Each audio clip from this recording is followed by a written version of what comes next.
Faculty, students and staff and alumni gave their opinions on how much of the conference aims to provide an effective approach to develop policy on work-integrated learning and in the process improve student abilities and employability in line with the government's overall development goal for education and training through the relevant ministries and state departments.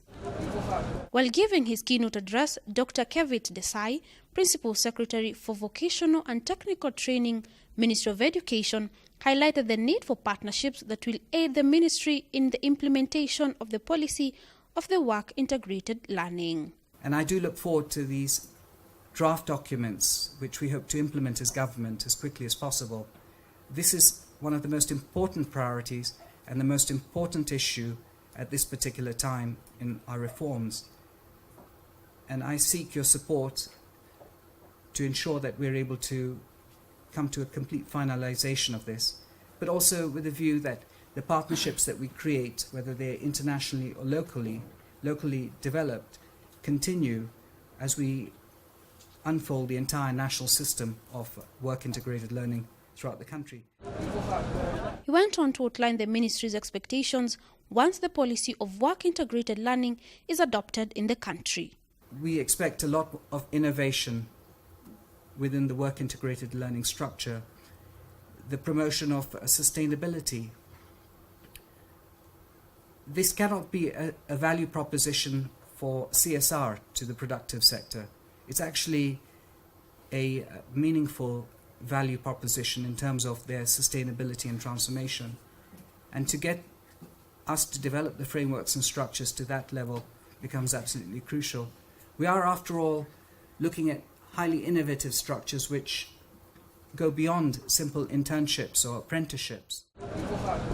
Professor Paul Zeleza, Vice-Chancellor, United States International University, stated the need for the continent to double its employment rate, which has registered slow growth, in an effort to reduce poverty among its citizens. Employment is not growing fast enough. It has been growing since 2000. The rate of employment has been growing at an average of 3%. Africa needs to double this rate or more to significantly reduce poverty and raise general standards of living for its working people. Ravi Vora, Managing Director, Petroleum and Industrial Services Limited, highlighted various challenges that the private sector faces when it comes to the employability of graduates. The guy on paper is fantastic, but sit down with him and actually put him in a real-life, everyday work example, and he has no clue what to do. So then you just say, maybe, I'm not so sure. The other challenge that I found with a lot of fresh graduates is they have something called the Monday morning emergencies. So on Monday morning, suddenly his aunt becomes very sick, or his car develops a problem, or I don't know. I've heard all sorts of ones. Some people have even killed their own family members just so that they don't come to work that day, And this is a fact because 2 weeks later, the same auntie died. So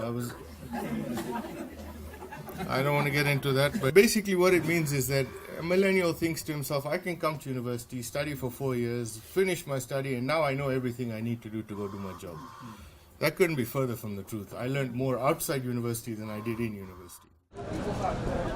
Dr. Quinn Awor, a quality assurance agent in matters education, shed some light on the obstacles facing quality university education and its implication on national development. Academic resources including finance, human resource, physical and library, where you are sitting on right now is actually part of the university, USIU library.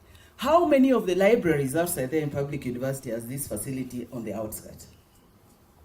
So student support systems is also an issue that if not looked into, then it hinders the quality education system that you want to put in place so that our graduates can actually benefit and prepare themselves for the workforce outside there. We have the processes, which is a second indicator for quality university education. And this includes the government and management. Government and management plays a very key role in the process of that quality education. Is it that there's an issue with ALB? Is it that there's an issue with even the whole recruitment process? Who knows the National Qualification Authority criteria? Are we aware about them? And who is to tell us? And so how about the elite? If the elite are aware, so who else knows? And then that brings the issue of governance and management. When we think about a process of program development in terms of the lecturers preparing the contents, activities, the methodologies of teaching or the approaches therein and the assessments, then the issue of quality assurance comes into play, because then somebody needs to be monitoring and evaluating the contents that we are teaching.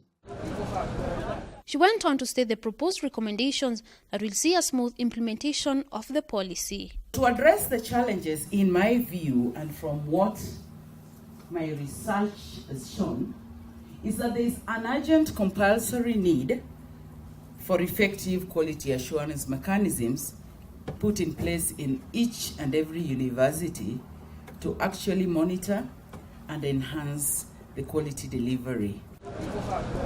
The government's Big Four agenda plans to create 1.3 million manufacturing jobs by 2022. That is an average of 706 jobs per day. The big question is, do the graduates have the required skills? A work-integrated learning model may just be the answer.